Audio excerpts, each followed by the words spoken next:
I lived in the 7th Ward, which was a community within itself. It was almost like a family.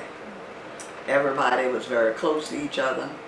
They, like you hear the saying, it takes a village to raise a child. The 7th Ward was a village to raise a child back then. If you went to school and you didn't have the right thing on, or if your slip was hanging, you got sent back home by the neighbors. That's right, that's how close we were. It was mostly Creoles, but we also had Germans living there and Italians. And because they were a minority at that time in that area, that was our playmates.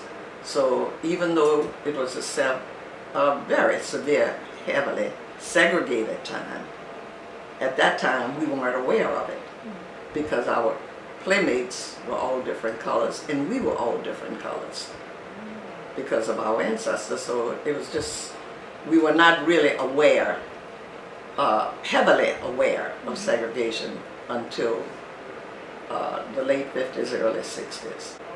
Most of the men in the neighborhood were craftspeople, and they were the major craftspeople for the city of New Orleans. They were your plasterers, your carpenters, your bricklayers, cement finishers. So I could name every uncle who was in that trade. My father wasn't one of them, but he knew how to do most of those things.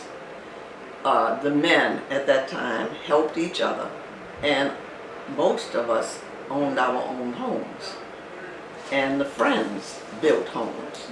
So if you had a lot and you were ready to build, if you had a few dollars that you could buy your supplies, your friends and your neighbors came over on a Sunday when they weren't working, and the lady of the house cooked. She cooked whatever they wanted to eat. Stewed chicken, which is mostly our Sunday dinners, whatever greens or vegetables, potato salad, and everybody came over and helped to build that house. And that's how close they were. When they were finished, they put a branch on top of the house, and that was the christening. And they had a party to celebrate that.